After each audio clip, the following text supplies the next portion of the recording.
First bans are going to be Lulu and Nidalee. Lulu taken away from Team Dragon Knights. We've seen Alex take it before. Flares probably very comfortable on it as well.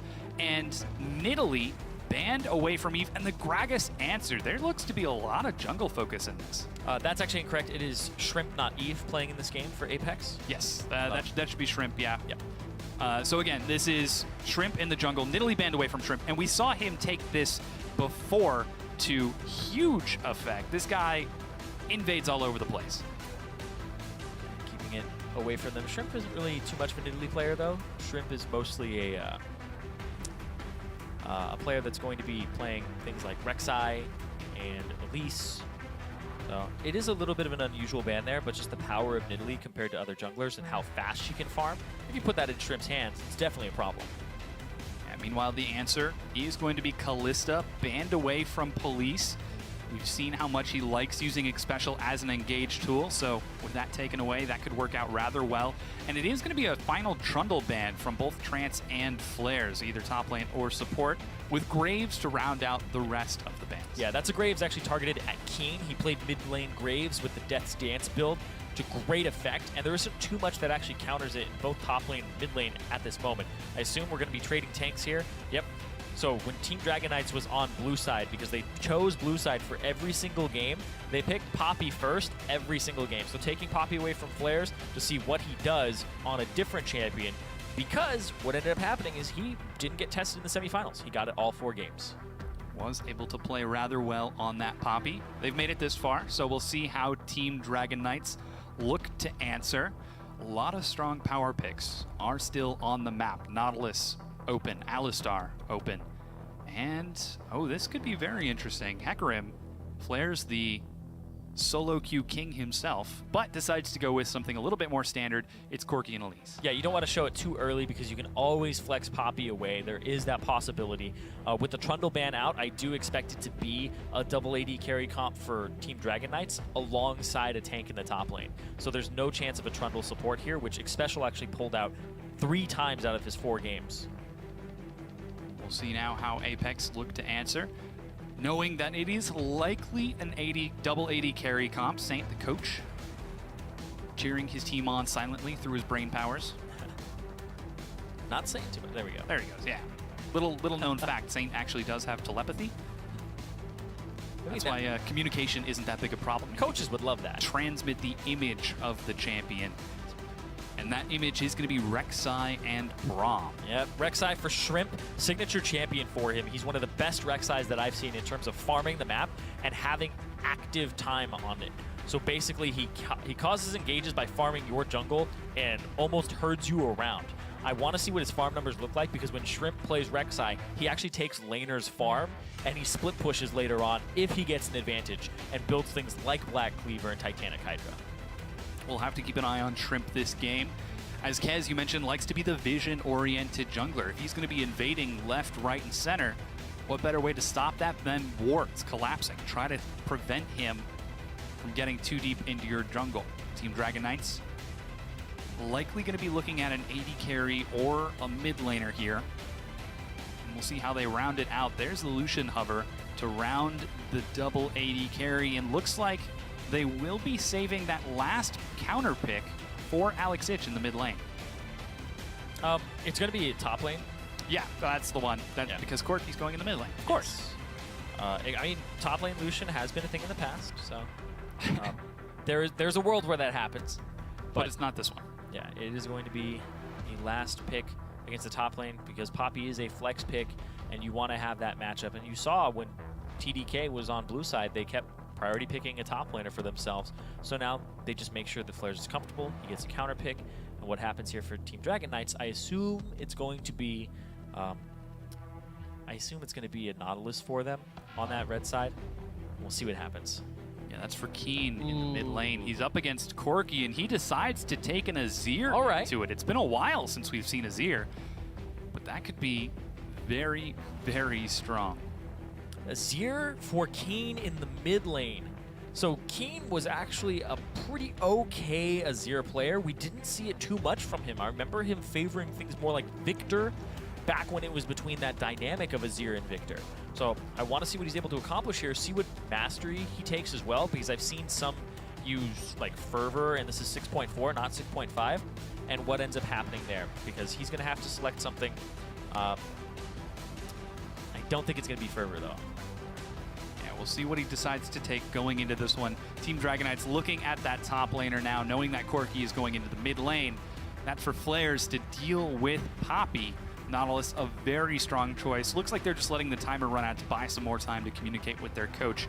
And with that, we've got our final compositions locked in. All right, standard composition here for TDK. You would want Poppy or Trundle in the top lane, but Nautilus is basically going to do about the same thing. You have some pick potential, you have disengage, engage, and you have your double AD carry with mixed damage. TDK, well-rounded in that regard. On the other side, though, for Apex, you have a little bit of a mixture here. You have Poppy that can defend Azir from dives. You do have an Azir that can get point and clicked by this Nautilus, and then you have engage potential. So Apex also has a mixture. I want to see what happens between Azir and Corki, because Corki is a lane bully in the mid lane. Most AD carries are, when you put him in that mid lane role, they just walk up and auto attack, whereas Azir, in order to really return the damage, has to use abilities and has to use his W. Yeah, Azir, very low health mid laner. As a Zed player myself, I always like seeing Azirs because then you can really turn up the heat. But going into a Corki, picking into a Corki, Keen, we've known he's got these innovative picks. We've seen them so many times in the past. We'll have to see how this works out in the mid lane as the coaches shake hands and everyone gets ready for game number 1. We're just about there, Aiden. We're about to be heading on to the Rift. We want to know who you think is going to take this win. Start casting your votes on the Twitter sphere. Head over to @LLEsports and shoot us hashtag APX win or hashtag TDK win. We'll tally those and take a look in just a bit. And this is a very important statement game for these two. You know, TDK sort of revitalized with their new mid and top laner. If they can take game number 1 off of number 1 seed Apex, that would give them an enormous amount of momentum. TDK have actually come back from momentum deficits in a way, because in the semifinals they lost the first game and then they reversed and won 3 in a row. So TDK, they're able to pick themselves back up, and I think a lot of that is Kez. He just keeps the team very level, whether they're winning or losing. He pretty much keeps the team into a single spot. So the teams he's on usually don't get too hyped or too defeated. Definitely an important thing to maintain proper morale, especially in this best of 5. Very well could go all the way to number 5. Oh, wow, OQ. First ward. Taking an early advantage for TDK. That's probably got to help morale.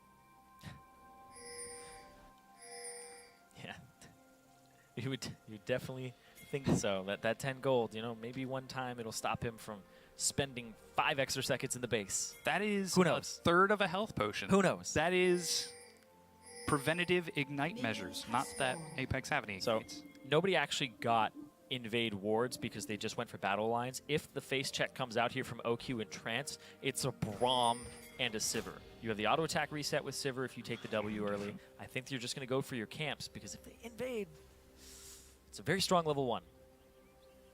It's just going to be blind here. So nobody knows if it's a lane swap or not. TDK and Apex did see the bottom lanes of each other, but they don't know if they swapped back or not. Special and Police going to be starting off with those early camps, trading some health back and forth as they try to juggle and buy time for the next stun. And level 2 going to be picked up. I believe that should be Police getting the last auto. So both of the last hits going on to Police for experience. Same thing with OQ. He's also got the gold as well. So we're not going to see any sort of funky level 2 shenanigans out of these two as everyone gets in the lane and realizes it is the 2v2 matchup. Yeah, I think Apex is going to hit it first, though. They were able to get it here a little bit earlier, and I think they leached one more. You can see OQ level 2 before Trance. That's because he got the experience. Here we go. Level 2 picked up, and everything's going to be nice and standard. So seems like nobody wants to take any risks with anything cheesy or flashy this early on. We're in it for the long haul. Again, this is a best of 5, and nobody wants to get themselves out of their comfort zone too early. Yeah, you rarely see cheesy stuff super early on in the game. You should tell that to the people I solo queue with. Solo queue's a different story, though. This is the best of 5 to get into the promotion tournament. 1 round more advanced. Well, what about my best of 5s for promos? You got to play 5 games? Not a Anyways, not a tournament. that's- Not a tournament. Not a tournament. Neither here nor there. As everyone is continuing to farm up. Looks like Keen, again, we wanted to monitor his progress and see how he was going to do against Corki. He started off with a Doran's Ring and 2 health potions, and in fact, he's not taken too much damage at all and has been doing rather well to keep pace with Alex, though he has been burning a lot of mana. We'll see how that manifests itself. Even Alex is not going for the Corrupting Potion start, respecting it a little bit more with a Doran's Blade. Well, Alex also has Warlords, Bloodlust, so he doesn't really need any sustain at all. He's pretty safe. Ooh. Shrimp on the invade, trying to go for the Razorbeak. Doesn't quite find it. Yeah, so Alex gets to walk around with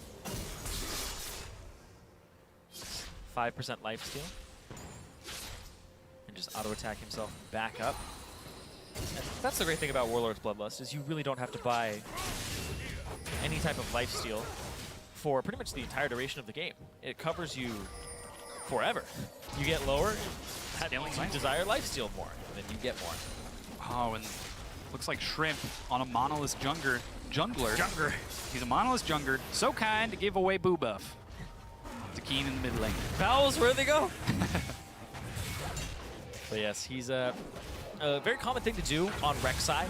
You do your first route, you get your red buff, and then you hand off your blue to the mid laner. Try to give them an advantage in that matchup. And on Azir, I definitely think it's a great pair here because Azir is a little bit mana hungry early before you get your regen item. Shrimp continuing to jungle along. We did see him in TDK's jungle for just a brief second, but TDK with a very fast reaction. Yeah, I do want to talk about it a little more though because Shrimp, he accidentally did take the blue himself because the red buff went on to him, so Keen didn't pick it up. Maybe it was I believe it was the intended strategy was to hand it off, but unlucky. Red buff ticks. Whoops. And you can see here, look at where the junglers are. Kez walks into the jungle, there's nothing for him to farm there, and then Shrimp walks into Kez's jungle, and he's just going to clear it out. He's actually got wards and a pink, which he now drops down in that mid lane, along with a few deep wards to try keeping an eye on Kez, but yeah, Shrimp hasn't backed yet. Kez is already clearing this jungle out. Here comes Elise. This actually could be trouble if Shrimp doesn't clear this too quick. And the vote at home, seems like you guys think Apex are going to be taking the win, but here goes Kez. It's not to upset that. It's not too much trouble though, because he is a level up. Shrimp's a level up over Kez. They'll call the bottom lane. I don't think they're going to be able to accomplish too much though. He just slips right out.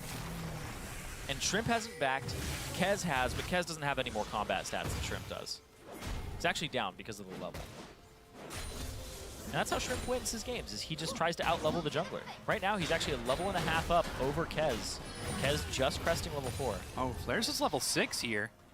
But Chris, with Grasp of the Undying and his Corrupting Potion ticking away, heals himself back up. Doesn't lose too much out of this as Flares is continuing to shove up. He did see Shrimp on the other side of the jungle, so he knows he's safe to push up like this. And Chris missed that cannon minion too. Heroic charge, not quite. Not quite. But we do see Kez coming up around the corner here, and he is calling Alex. So this might be a 3-man dive onto Chris very early on in the game with that level 6 coming out. Chris is level 6, but he's only got 20 mana.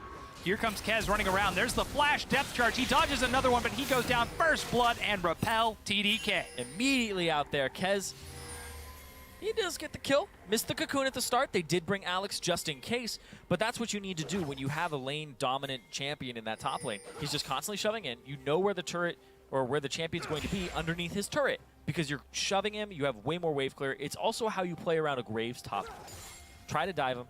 It worked out perfectly there. So Kez, a little bit more aggression here, and with that first blood, it's going to get him a little bit closer to that gold value that Shrimp has going for him, who still hasn't backed. Finally does right now.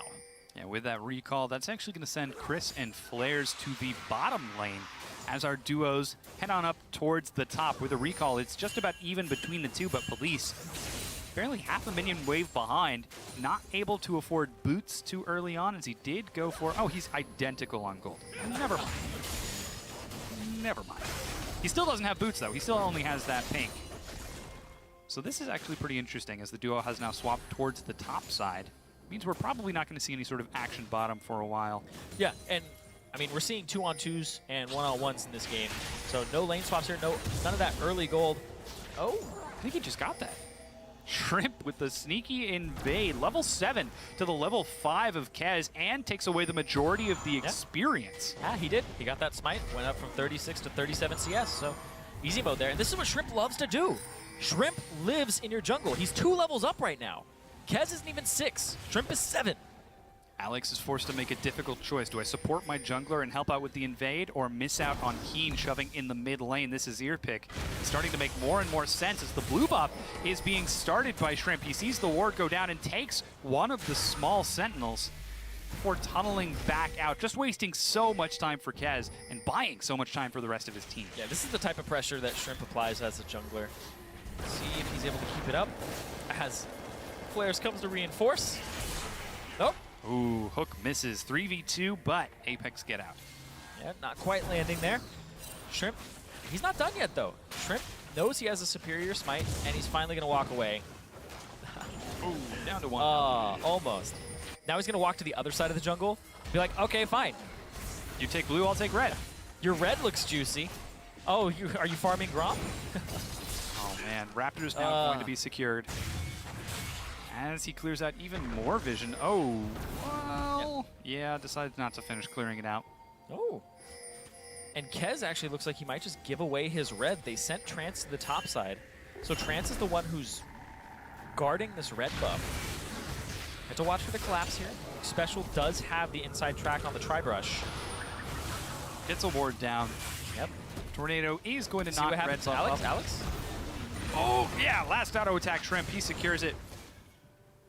His red, though, Shrimp has ulti. If he ultis to the other side, he might be able to actually pick up more, but no, he's not even going to risk it.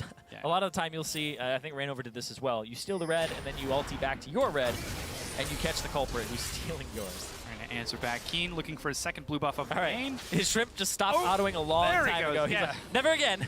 Make sure the red buff actually wears off. The red brambleback. Right, so Keen now has that, and Flair's starting up this dragon. He's going to have Kez on it in just a second here. Really dragging for the squad, but they're TDK's up quite a bit of gold despite the farming from Shrimp. They did get first blood, and now it looks like they are going to be taking first dragon on top of it as well. Smite uses it to lock it down. Kez nets that. Yeah, we talk about the superior laning of Apex, but TDK actually have CS leads in every single lane, except for in that jungle. Package picked up by Alex. So even if there were to be a fight at Dragon, he would be prepared as he's got Sheen and Phage on top of that for some copious amounts of damage. As the junglers continue to do their thing, and jungle, second recall from Shrimp is going to go for Merc Treads, more mobility to get himself through the enemy jungle. While Kez on the other side goes for the Runic Echoes, tries to get that faster clear, a little bit more upfront damage. Yeah, not going for the tank build. Of course, this is pretty much the superior build at the moment. The movement speed is incredibly good for landing cocoons, chases people down, and also just getting around the jungle for your vision. So, pretty much see that more often than not. Keen with the early Negatron cloak and working towards his stinger for his Natur's too. And Azir's pretty much been untouched this early game. Nothing's really happened. No pressure on him. But he still scales incredibly well. Despite the nerf to where his soldiers were doing, I think it was half damage before, for each pass-through on his Q. He's still incredibly strong in that late game. You don't need that to just massacre an entire team. Just get a little bit of attack speed, get some AP behind it, and then you're able to just completely control the landscape of a fight. We'll see how that works for Keen, as so far, as you mentioned, it's been a very passive laning phase. We haven't seen the laners do anything. The biggest interactions we've noted is the junglers invading each other, trying to keep an eye on vision, as Kez looks for some more wards and is going to clear out the vision for Apex. So they should know that he's here. And yep, there's Shrimp right below, already waiting around the corner. Yeah, looks like they got spotted on both sides. Collapse onto Keen in the mid lane. Seeing a decent amount there. Nautilus on the side. Keen's spidey sense is tingling. Police and OQ are actually going at it in the top lane. OQ looks like he was calling, got the better of that trade, and Police had to blow his ultimate as well. Underneath the turret, as soon as Braum retreated, they knew OQ was going to just go aggressive. Oh, Kez has to path around the rest of the Razorbeaks. Finish off that ward. And the collapse doesn't solidify into anything concrete for either of the teams as the farming continues. 13.5 minutes in, 600 gold for TDK. They've also got that first dragon and first blood, but they've been content to sit and let that lead mature, even patient enough to know that Apex were in that bush. Yeah, TDK don't seem to be in a rush, but neither do Apex. Everybody's pretty content to scale the double AD carry with Janna as well as the Azir. So there's no real rush on this game just yet. They're waiting for somebody to make a mistake or have one of their advantages actually turn into a kill or large lead. And the junglers are pretty much just keeping tabs on each other. Vision all around the map, as well as just making sure that Shrimp isn't able to farm as much. And Kez is trying to keep his jungle. I feel like this is one of the slowest games we've seen in the season 6. Do you remember when these teams last played each other? And it took a very long time. I feel like this is one of the slowest games we've seen since last time these teams played. Yeah. Last time these two teams played each other, it was incredibly slow, and Seraph was on that roster as well. And that's when Seraph was playing Quinn, and they waited for the outscale to come through, and then Chris just showed up as Nautilus, and the game was basically over. Top lane, though, looks like a dive coming through. TP was used. Flares, now he's TPing in. Uh-oh, that's 4 members towards the top. Culling is going to get some chunk damage. Flash used by Special. He's running for his life. Buy some time on the far side. Hook is going to find him. He's going to go down. Flares gets it, but here comes the rest of Apex. Flash knockup finds 2. Trance goes down. Police is locked down. He spell shields, is able to get out of most of it with a late flash. The rocket misses. Kez dives and gets out alive, but this is Shrimp and Chris trying to clean up. Still no sign of Keen as he's answering in the mid lane. Yeah, he's just pushing down the mid lane right now, but that is multiple kills going over to TDK there. 2 go down, and Apex, they get 1 in return. And just some damage on this turret. So Rift Herald also going to go over to TDK here. Gotta find that backside. There they go. Maybe it was like a Beetlejuice thing. You just have to talk about the game being slow, and then it becomes faster. That could be it. But that's Rift Herald secured by TDK. That was a 2-for-1 when it's said and done. So Culling to clear the minion wave. Now you can see on the backside, Shrimp is cut off. Shrimp has to walk all the way around, and then TDK rush down Special, and now Shrimp shows up with Chris. So the Culling allowed the rest of TDK to just shove forward as a 3-man unit and make it a 3-on-2. This then becomes a 3-on-3 and 1 extremely low. Chris did have an ultimate that got Flares out of the fight. This still just wasn't enough to make sure that that last kill didn't go over.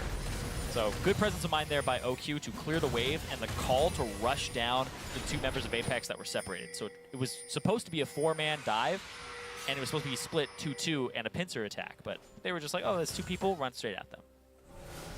Seems to be a good strategy. Oh, yeah. Clear the minion wave out so that the other team can't run on the turret to get to them, and they have to take the long way around. Shrimp with a good reaction. Smite secures his red buff away from the invading Alex. And is able to return back to his farming ways. So far, the vision from TDK has been keeping a pretty successful eye on Shrimp. Sure, he's gotten off a few invades here and there, but Package not able to make anything happen off of it. The package has been picked up by Alex, timed right on time with the Dragon. This is number 2 for TDK, and there is nothing Apex can do. Not in a position to contest right now. Shrimp just getting some vision of that empty jungle, pinging that he's on his way to the top lane.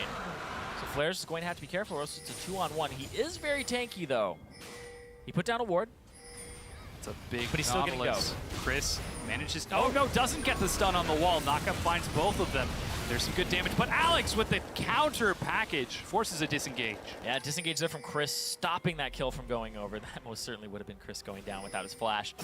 Keen continues to shove down the mid lane, but Alex gets up there very quickly. He gets back quickly as well to just catch this wave. Farming Raptors a little bit beforehand as well. Oh, stolen away by Shrimp. Picked up by Shrimp. That's a very low damage ability. Was able to take it away as Keen shoves it down in the mid lane. And the minion wave has crashed, but Kez is already here. There's some pretty solid wave clear. Cocoon finds Keen. Yep, Trance coming up from the bottom lane here, so it's a 2-on-1 in the bot lane. You can't really leave OQ alone like that, but I mean, he does like 1v1ing, but 2v1ing, not really his favorite thing in the world. Yeah, seems to be content just to farm. Double Essence Reaver from both of the AD carries. Kez roams towards the top lane, potentially looking for a dive, but only finds a pink ward instead as Chris is long gone. But Shrimp follows his tunnel system. Oh, he threw out his cocoon. Ooh, there's pushed the away too. Oh, wow. Kez is actually able to get away. So Chris wasn't quite able to find the stun against the wall. It seems like he is so close every time as culling is used now in the bottom lane. OQ just chunks out Special. Special's going to get a little bit of HP back here from his stacks. And the junglers are just answering each other, mirroring each other right now. Shrimp, once again, a CS lead, but 2 kills in the hands of Kez. He's the guy that's been very passive. He's been criticized for being passive. Now that he has 2 kills, you see the needlessly large rod coming through, so it's not a defensive build just yet for him. Pretty much no defensive stats at all, not even HP in sight. So far, Team Dragon Knights ahead by about 1,000 gold as they've been relatively calm and patient in this game as Alex gets his next blue. This probably works out pretty well for them, considering that they are a relatively new roster. Having the time to grow and mature a lead into the mid and late game. I'm not 100% sure about that in terms of just team compositions. Elise, you know, kind of okay in the mid-late game, but Keen, this is Zir. He just destroys turrets. They got a TP mid. They got the middle turret. They trade the bottom turret for it because of the pressure. But Azir is just incredibly devastating when you reach that mid-late game and you get items on him. Whereas Corki, I mean, he has Trinity Force Power Spike. He has the Sork Shoes. So he's got much more power than the Azir did a couple minutes ago. But they didn't push it. So TDK, a little bit of a missed opportunity there to create more of a lead. Uh-oh. Shrimp zones away Alex in the mid lane. No damage on my mid laner's turret. Let's keep that safe. As Keen finishes off his Nashers and starts to look for an NLR of his own. Oh, that's still the Singer. That's not Nashers yet. Nope. So going straight for Nashor's the got some yellow teeth. He doesn't brush them. So you can tell. It's golden. For his blue teeth? He drinks the funny water? That's kind of white. The Stinger's white, right? Yeah. The background is blue. It'll throw you off. Those are some shiny teeth. Those are some bleach teeth right there. See, it's baby Nasher when his teeth hasn't been through multiple champions just yet. Ooh, nice stunt there. Catches Alex. There's the flash. Oh, wait. Knock up, but Alex is going to finally go down. Keen gets a kill in mid. Chris, good job there. Had the Steadfast Presence on, and he used the Heroic Charge to close that distance, and it interrupted the Valkyrie mid-flight. And Flair's looking for the counter here on the Keen. He's got flash and heal, trying to use it to keep himself safe, while Shrimp tanks on the far side. There are the Sand Soldiers shredding through Kez's health. No defensive stats are hurting him, and that's mid-tier 2 going down for Apex. Yeah, immediately push it down, and when you open up the mid like that, you get a lot out of this. They're able to just roam immediately down to the bot side. Did he just over both of those walls? Oh my gosh, he did. That was amazing. Yeah. Shurima Drift. That's the bottom tier 2 going down as Apex make plays across the map, and now they're the ones with the gold lead as Culling finds Chris in the bottom. Flash is used, but that's a tanky Poppy OQ. This is a dangerous play, and Chris walks out. And that's OQ right there. Immediately wants to just press. He doesn't have the armor penetration to actually take down Poppy in that short skirmish. Blue buff is up. Looks like it's going to be what TDK have in their sights, despite losing tier 2 mid lane turret. Have to lick their wounds just a little bit here. That's blue buff now passed over to OQ as he picks it up and walks out. And Apex, man, you were talking about it a little bit earlier. Yeah, these guys play passive and slow, but just like the last time they play, this game could explode at any moment considering the way these guys are playing. Yes, it can pretty much just get flipped on its head with any type of engage, any type of ultimate that goes off. If Police sees an opportunity, or if Keen finds the right engage, or right position in a fight, or Flares even finds the right R, then you can definitely turn this entire game around and blow it wide open, because we're seeing only about a 1,000 gold difference between these teams. Pretty equal power, and with the items that we're seeing coming out here, Shrimp, jungler after my own heart. Titanic Hydra is going to be what's in the works for him. Wow. Oh, that item is strong. Dragon has just spawned, and Apex set up a death wall. They're going to secure Scuttle Crab right now, and TDK don't fall for it. There they go. Now they're finally getting Spot Shrimp secure the Scuttle Crab as they race forward with the bonus move speed from Janna. Dragon has been engaged. It's brought down to 3.5.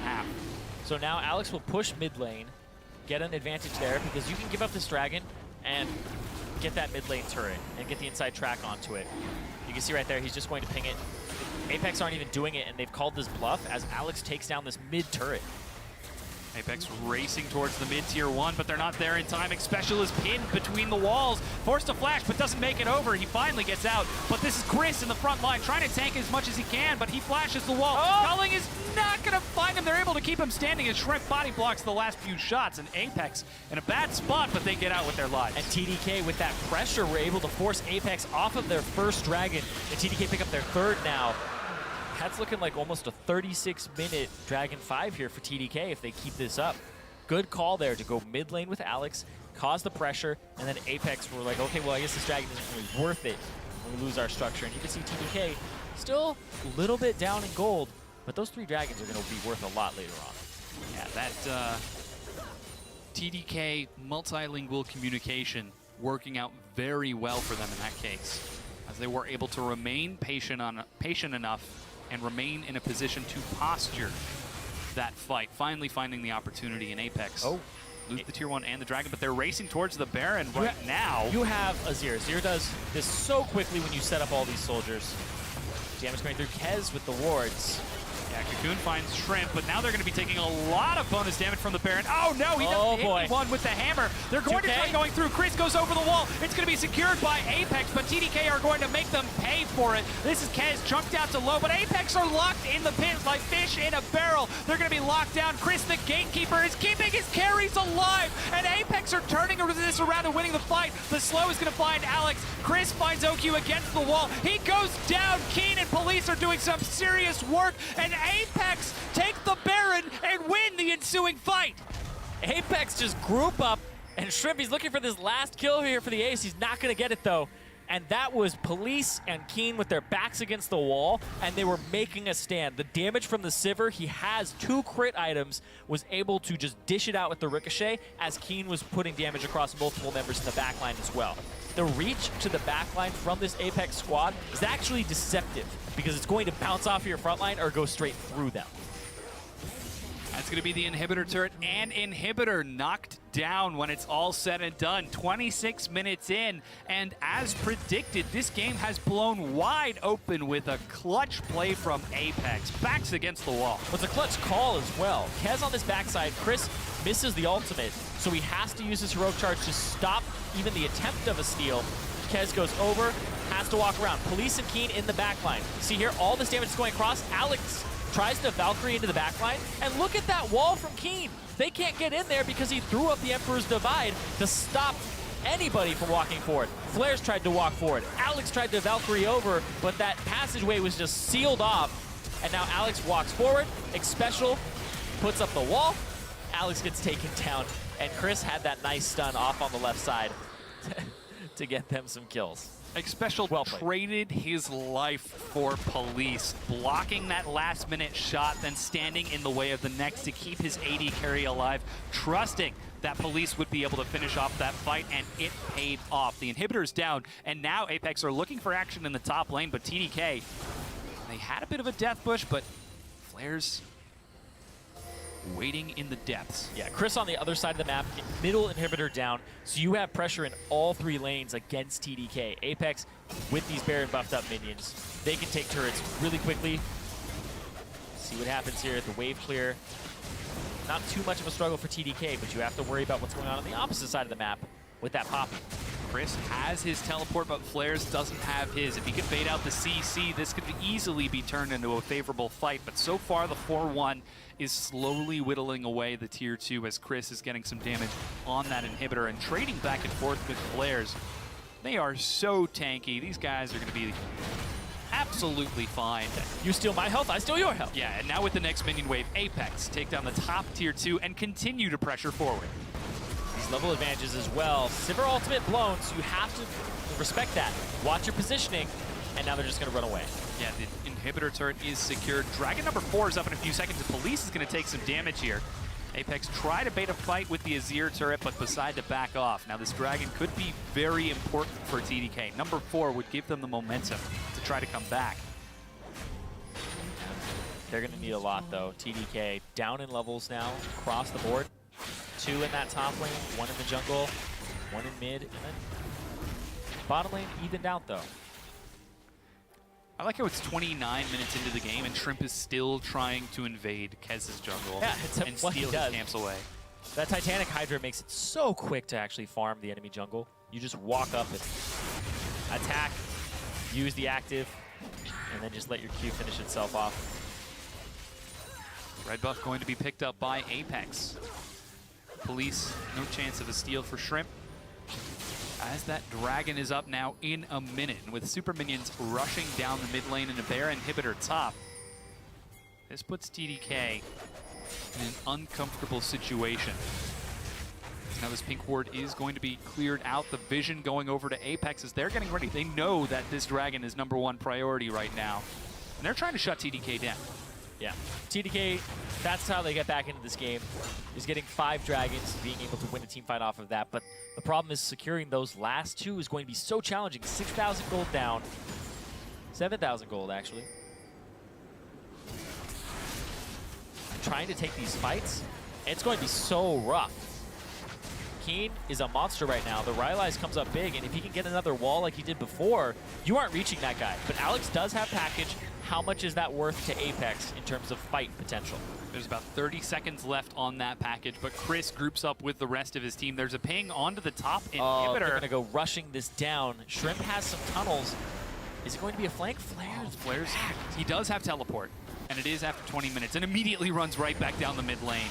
Well, they're going to see him on this wave, and Apex are going to be able to start up the Dragon as soon as they see that.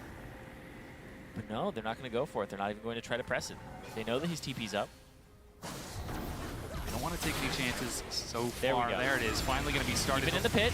It's going down so quickly. Down to 3,000. That's a good burn. Chris and EpicSkillshot trying to get it low, but it's down to 2,000. Shrimp can't quite make up his mind. Kez comes in, and it is secured by Apex. Now TDK have got to back out. Flash used by Alex, but he takes a nice slow. Here comes Flares, trying to buy some time, but it's a double knockup, and Apex have got the fight that they wanted. They haven't killed anyone yet, but TDK are running on borrowed time as they're trying to kite this out. Flares doing what he can. He's about to eat a fat stun, and he does. He goes down along with Trance, and Apex are going to continue chasing forward.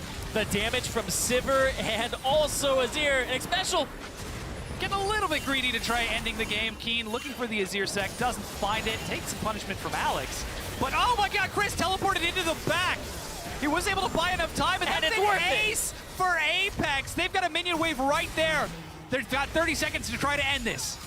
It's going to be pretty easy for them to do that. The explosive damage that Keen has with this minion wave will take off that backdoor bonus. Apex are going to take game 1.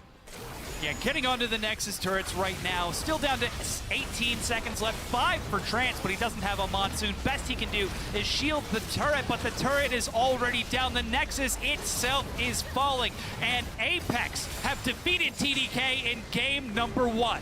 And we're seeing more and more Azir for this exact reason. He's able to control the landscape of fights like he did in the Baron pit. Key fight there from Keen. And then the Sivir backup allows the repositioning and just so much mixed damage across this team with the physical and the magic damage side by side. Yeah, amazing play from Apex to come back from that, to wait for that very even sort of 20-minute game, and then getting that fight at the Baron, getting that fight in the mid lane, and just slowly but surely accruing that lead through those pivotal fights. Yeah, it was just a 32-minute game. It was actually when the lead happened for Apex. They were able to close it out so quickly. It was hard to actually get that lead at the start, though, because TDK were able to win a few skirmishes early, and it was 3-1 in kills. But the macro play where they were able to push up the mid and get 2 turrets was just what opened up the map for them and allowed them to make these moves. Because when you lose those turrets, it's much harder to get vision of your own jungle and keep track of everything else. And that's why the Baron went over, is because it was so risky to actually walk towards your Raptors, walk towards that side, and keep that vision up. So good play there, good call by Apex to even start that off, and then the execution on the fight was just so good. Exactly, and such patient play from Apex to wait it out. You know, TDK took that early advantage with a handful of kills. They invested it into dragons, but the game didn't go long enough for them to look for that dragon number 5, and they weren't able to meet that win condition. Yeah, the dragon number 5 is pretty much a long shot for them. They are a double AD carry with quirky composition. You can group up as 5 at the Trinity Force power spike and knock down turrets. I was incredibly surprised when they didn't start trying to punish Keen in the mid lane, because it's an Azir. He needs time to scale. He needs 2 items to really be effective in a fight. He needs the attack speed from his Stinger and then his Nashor's Tooth, and then he needs another AP item on top of that to really be effective. You have Nautilus. You can single him out. You can dive. That shouldn't be too much of a problem, but they ended up not going with the strategy where they grouped up early and actually pushed. Instead, they went for trying to scale up against this composition. Yeah, we did see TDK consider that. I believe it was 12 or maybe even 10 minutes into the game where they sent 4 members to the mid lane to find Keen. He just huddled under his tier 2 turret, and they weren't able to convert it. Well, they didn't even take the turret then. Exactly. At that point, they didn't push that. When you have these champions, it's all about taking structures and sieging and making sure that the enemy, if they actually misposition or send one person to a different place, you're able to start the fight off. You're able to Nautilus hook. You're able to catch out Keen and put pressure on him. So the composition from TDK, it makes sense through and through. It's just being able to use it correctly seemed like something they were hesitant to do. They were hesitant to push that early on, which I think is completely reasonable to do. And again, this is a relatively young lineup for TDK in that they are new players playing together along with those older veterans. But we're going to send it over to our analysts to help us break down that game. Thank you very much, Dom. First things first, I'd like to welcome a player who's got experience both in the challenger scene and on the LCS stage, Nicholas Glebe Haddad. So thank you very much for joining us. Thank you. Let's jump into this game. Very slow start for both of these teams. We didn't see a ton of action besides that initial turret dive in the first 15 minutes. And, you know, TDK maybe could have been considered the more proactive team in the early game, but all in all, felt like both teams were tiptoeing in their first game of the series.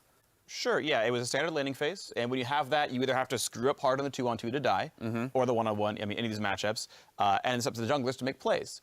Kez went for vision early. Shrimp out-farmed him really hard. No surprise here. But then what did surprise me was the top lane matchup actually went really well towards Flares. He got ahead on Chris and said, guys, we can dive this. And it was a great call, right? Great call by Flares, new to the team still.